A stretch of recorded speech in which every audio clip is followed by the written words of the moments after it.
কলকাতা হাইকোর্টের অনুমতিতে আজ নাজিরাবাদ কাণ্ডে বিজেপির মিছিল। নরেন্দ্রপুর থানা পর্যন্ত বিজেপি মিছিল করবেন। গতকাল কলকাতা হাইকোর্টের বিচারপতি শুভ্রা ঘোষ তিনি অনুমতি দিয়েছেন। মিছিল শুরু হবে গড়িয়ার শীতলা মন্দির বা শহীদ ক্ষুদিরাম মেট্রো স্টেশনের কাছ থেকে। বিজেপি নরেন্দ্রপুর থানা পর্যন্ত যেতে পারবে। নরেন্দ্রপুর থানা থেকে 200 মিটার আগে মিছিল শেষ করতে হবে তাদের। সময় সকাল 11টা থেকে দুপুর 3:30। সর্বাধিক 2000 কর্মী সমর্থক নিয়ে মিছিল করা যাবে।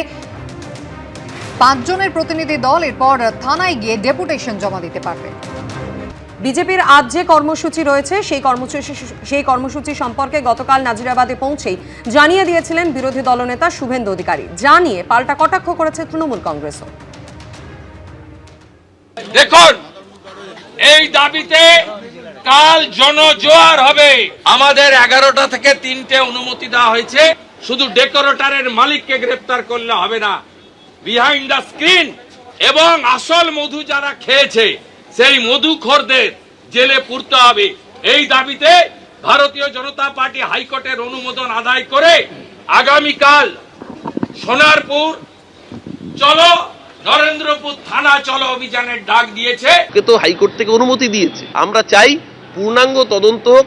তদন্তে যে দোষী থাকবে, তাতে ডেকোরেটর দোষী হলে ডেকোরেটর শাস্তি পাবে, তাতে যদি দেখা যায় মোমো ফ্যাক্টরি দোষী তাহলে মোমো ফ্যাক্টরি শাস্তি পাবে। আমাদের তো লুকোনোর কিছু। বিধায়ক থেকে কাউন্সিলর সকলেই দায়ী, এমনটাই কিন্তু বলছেন বিজেপি নেতা দিলীপ ঘোষ। তিনি বলছেন কারা ওই জমিতে অনুমতি দিয়েছে গোডাউন তৈরি করার সকলকে খুঁজে বের করতে হবে। দেখুন একবার। পুরোটাই তো আগের থেকে ঠিক করা আছে।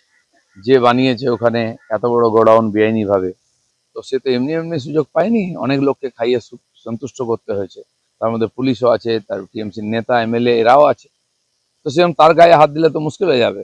রাজহাঁস, সোনার ডিম পাড়া রাজহাঁসকে মারা যাবে না তো। সেজন্য যে হাঁস চড়াতো তাকেই মেরে দাও।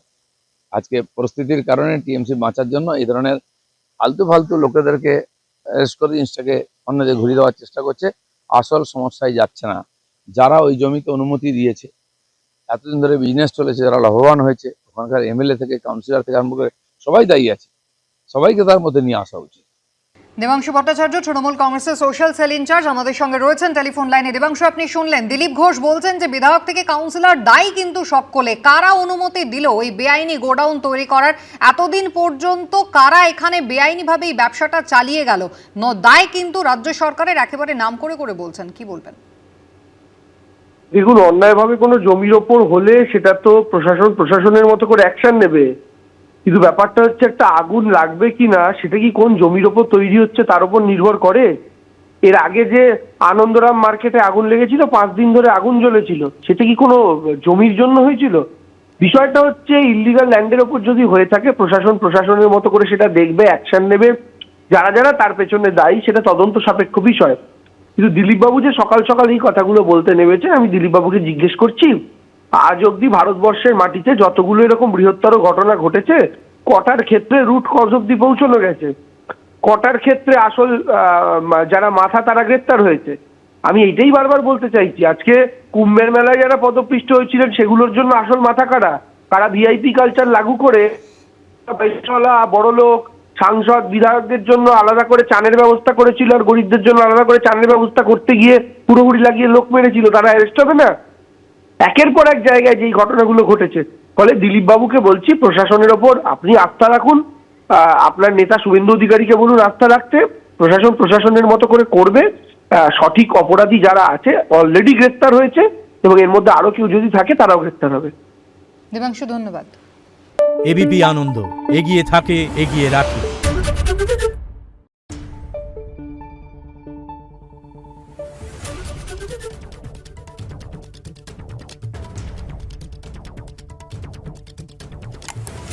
Thank you.